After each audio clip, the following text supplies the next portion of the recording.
இந்த வீடியோவில் நம்ம நேம் ஸ்பேஸை பற்றி பார்க்க போகிறோம். இப்போ நான் தான் மெட்டா கம்பெனியோட ஓனர் மார்க் ஜக்கர்பர்க் அப்படின்னு நினச்சிக்கோங்க.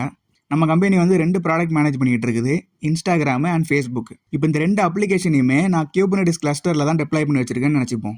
அண்ட் இந்த கிளஸ்டரில் வந்து நிறைய பார்ட்ஸ் இருக்குது. லைக் இன்ஸ்டாகிராமோடைய front end back end database, அதே மாதிரி ஃபேஸ்புக்குடைய front end back end database இருக்குதுன்னு நினச்சிப்போம். அது போக அதுக்கு தேவையான கான்ஃபிக் மேப்பு, சீக்ரெட்டு, பிவிசி இது எல்லாமே இருக்குது. இது எல்லாமே 2 அப்ளிகேஷனோடதும் இருக்குது இந்த கிளஸ்டரில். இதெல்லாம் ஒரே இடத்துல இருக்கிறதுனால ரொம்ப கன்ஃபியூசிங்காக இருக்குது. அண்ட் இன்ஸ்டாகிராமோடைய டெவாப்ஸ் டீம் வந்து தெரியாமல் ஃபேஸ்புக் அப்ளிகேஷனை மாற்றிடுறாங்க. ஸோ 2 ப்ராடக்ட் இடையில ஒரு ப்ரைவசியும் இல்லாமல் இருக்குது. ஸோ நான் என்ன பண்ணுறேன்னா 2 குரூப்பாக பிரிக்கிறேன். ஒன்று இன்ஸ்டாகிராமு, இன்னொன்று ஃபேஸ்புக்கு. இன்ஸ்டாகிராமோடைய பார்ட்ஸு, அதோட ரிசோர்ஸஸ் எல்லாமே அவங்களோட குரூப்பில் நான் ஆட் பண்ணிட்டேன். சேம் ஃபேஸ்புக்குக்கும் அதே மாதிரி பண்ணுறேன். இப்போ 2 குரூப் கிரியேட் பண்ணல, இதை தான் நேம் ஸ்பேஸ் அப்படின்னு சொல்கிறாங்க. இப்போ நான் ரெஸ்ட்ரிக்ட்டும் பண்ணிடுறேன். இன்ஸ்டாகிராமோட யூசர் வந்து இன்ஸ்டாகிராமில் இருக்கிற நேம் ஸ்பேஸில் மட்டும்தான் ஆக்சஸ் பண்ண முடியும் அப்படின்னு சொல்லிடுறேன். ஃபேஸ்புக்குக்கும் ஃபேஸ்புக்கோட நேம் ஸ்பேஸ் மட்டும் தான் ஆக்சஸ் பண்ண முடியும் அப்படின்னு சொல்கிறேன்.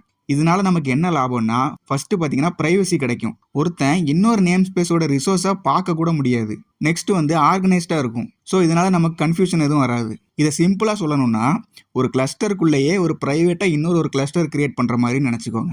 ஓகே, இந்த நேம் ஸ்பேஸை எப்படி கிரியேட் பண்ணுறது? நேம் ஸ்பேஸ் கிரியேட் பண்ணுறது ரொம்ப சிம்பிள் தான். kubectl கிரியேட் நேம் ஸ்பேஸ் அப்படின்னு போட்டுட்டு உங்கள் நேம் ஸ்பேஸுக்கு என்ன பேர் கொடுக்க விரும்புகிறீங்களோ அந்த பேரை கொடுக்கணும். நான் வந்து இன்ஸ்டாகிராம் அப்படின்னு கொடுக்குறேன்.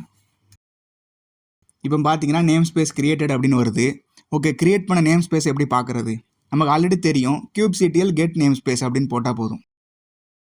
இப்போ நீங்கள் பார்த்தீங்கன்னா நான் கிரியேட் பண்ண இன்ஸ்டாகிராம் நேம் ஸ்பேஸ் வந்து கிரியேட் ஆகிருக்கு. ஆனால் நான் கிரியேட்டே பண்ணாத சில நேம் ஸ்பேஸும் இங்கே இருக்குது. அது என்னது? கியூபர்நெட்டிஸில் பார்த்தீங்கன்னா டிஃபால்ட்டாக சில நேம் ஸ்பேசஸ் இருக்கும். அதுதான் இந்த கியூப் சிஸ்டமு, கியூப் பப்ளிக்கு. இந்த நேம் ஸ்பேஸ்லாம் எதுக்கு இருக்குன்னா, கியூபர்நெட்டிஸ் அவனுக்கு தேவையான சில பார்ட்ஸ்லாம் வச்சுருப்பான். அந்த பார்ட்ஸை இந்த நேம் ஸ்பேஸ்க்குள்ளே கிரியேட் பண்ணி பத்திரமா வச்சுருப்பான். இப்போ எக்ஸாம்பிளுக்கு என்கிட்ட என்னென்ன பார்ட்ஸ் இருக்குது அப்படின்னு பார்க்குறதுக்கு நம்ம என்ன பண்ணுவோம்? kubectl கெட் பார்ட்ஸ் அப்படின்னு போட்டோம். பட் நோ ரிசோர்ஸ் ஃபவுண்ட்னு வருதா? இது வரைக்கும் என்கிட்ட எந்த பார்ட்டுமே நான் கிரியேட் பண்ணல அப்படின்னு சொல்லுது. ஆனால் உண்மை என்னென்னா, உள்ளே இன்னும் கொஞ்சம் பார்ட்ஸ் இருக்குது. அது எப்படி பார்க்கணுன்னா, kubectl கெட் பார்ட்ஸுக்கு அப்புறம் -A அப்படின்னு போட்டிங்கன்னா இப்போ பார்த்தீங்கன்னா தெரியும், இவ்வளோ பார்ட்ஸும் ரன் ஆகிட்டு தான் இருக்குது. ஆனால் இது வந்து வேற ஒரு நேம் ஸ்பேஸில் ரன் ஆகுது. இப்போ நீங்கள் பார்த்தீங்கன்னா இங்கே வந்து கியூப் சிஸ்டம் அப்படின்னு ஒரு நேம் ஸ்பேஸ்க்குள்ளே இந்த பார்ட்ஸ்லாம் ரன் ஆகுது. அதனால தான் நமக்கு காமிக்கல அது. இதெல்லாம் என்ன பார்ட்ஸ்னா, கியூபர்நெட்டிஸுக்கு தேவையான parts. Like cube API server, அப்புறம் கோர் டிஎன்எஸ். இவங்க ஒவ்வொருத்தவங்க ஒவ்வொரு வேலையை பார்ப்பாங்க. ஸோ கியூபர்நெட்டிஸே அவனுக்கு தனியாக ஒரு நேம் ஸ்பேஸ் கிரியேட் பண்ணி அந்த பார்ட்ஸ் எல்லாம் ரன் பண்ணி வச்சுருக்கான். அண்ட் நீங்கள் பார்த்தீங்கன்னா தெரியும், இங்கே டிஃபால்ட் அப்படின்னு ஒரு நேம் ஸ்பேஸ் இருக்குது. நம்ம எந்த நேம் ஸ்பேஸுமே நம்ம கொடுக்கலன்னா இந்த டிஃபால்ட் நேம் ஸ்பேஸில் தான் கிரியேட் ஆகும்.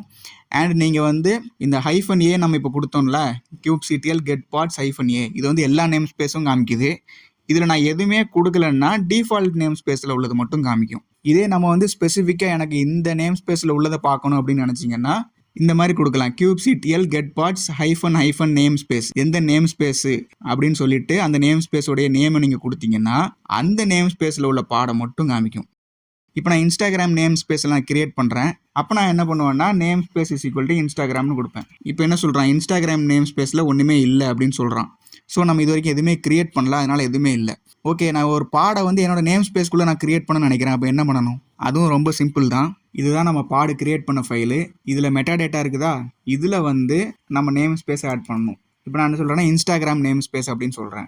அண்ட் ஒரு விஷயம், நீங்கள் ஒரு நேம் ஸ்பேஸ் கொடுக்குறீங்கன்னா அந்த நேம் ஸ்பேஸை வந்து ஃபஸ்ட் நீங்கள் கிரியேட் பண்ணியிருந்துருக்கணும். இப்போ நான் கிரியேட் பண்ணல, kubectl கிரியேட் நேம் ஸ்பேஸ் இன்ஸ்டாகிராம்னு கிரியேட் பண்ணல, அதே மாதிரி ஃபஸ்ட்டு கிரியேட் பண்ணியிருக்கணும். நீங்கள் கிரியேட்டே பண்ணாமல் நீங்கள் கொடுத்தீங்கன்னா இந்த பாடு கிரியேட்டே ஆகாது. ஓகேவா? ஸோ நான் இன்ஸ்டாகிராம் ஆல்ரெடி கிரியேட் பண்ணிட்டேன். இப்போ நான் என்ன சொல்கிறேன்னா, இந்த பாடு வந்து இன்ஸ்டாகிராம் நேம் ஸ்பேஸோடது அப்படின்னு நான் வந்து மென்ஷன் பண்ணிட்டேன். இப்போ நான் என்ன பண்ணுறேன்னா, ஒரு பாடு கிரியேட் பண்ணுறேன். இப்போ பார்த்தீங்கன்னா பாடு கிரியேட் ஆயிருச்சு. இப்போ பார்த்தீங்கன்னா kubectl கெட் பார்ட்ஸ் அப்படின்னு போடுறேன். ஆனால் எதுவுமே காமிக்கல. ஏன்னா டிஃபால்ட் நேம் ஸ்பேஸில் நம்ம கிரியேட் பண்ணல. நம்ம எதுவுமே மென்ஷன் பண்ணலன்னா டிஃபால்ட் நேம் ஸ்பேஸை தான் காமிப்பான். ஸோ நம்ம என்ன பண்ணணும்னா, நேம் ஸ்பேஸ் இன்ஸ்டாகிராம் அப்படின்னு நம்ம சொன்னோம்னா இப்போ பார்த்தீங்கன்னா நமக்கு பாடு காமிக்குது. ஸோ இந்த மாதிரி நம்ம ஒரு டெப்ளாய்மெண்ட் கிரியேட் பண்ணாலும் சரி, ஒரு பிவிசி கிரியேட் பண்ணாலும், ஒரு சீக்ரெட்டு, கான்ஃபிக் மேப் இந்த மாதிரி கிரியேட் பண்ணுறோன்னா நமக்குன்னு ஒரு நேம் ஸ்பேஸ் கிரியேட் பண்ணி அதில் கிரியேட் பண்ணுறது தான் குட் ப்ராக்டிஸ் அப்படின்னு சொல்கிறாங்க. அண்ட் எல்லா கியூபர்நெட்டிஸ் ரிசோர்ஸஸையும் நம்ம வந்து நேம் ஸ்பேஸ்க்குள்ளே அடக்க முடியாது. எக்ஸாம்பிளுக்கு வால்யூம் கிரியேட் பண்ணுறீங்கன்னு வைங்க. அதை வந்து நேம் ஸ்பேஸை வச்சு ஸ்பெசிஃபிக்காக நம்மளால் பண்ண முடியாது. அது வந்து கிளஸ்டர் வைட் கேட்டகரியில் தான் வரும். ஸோ எல்லா கியூபர்னெட்டிஸ் ரிசோர்ஸஸுமே நம்மளால் நேம் ஸ்பேஸ்க்குள்ளே அடக்க முடியாது. இப்போ நேம் ஸ்பேஸ் உங்களுக்கு கிளியர் ஆயிருக்குன்னு நினைக்கிறேன்.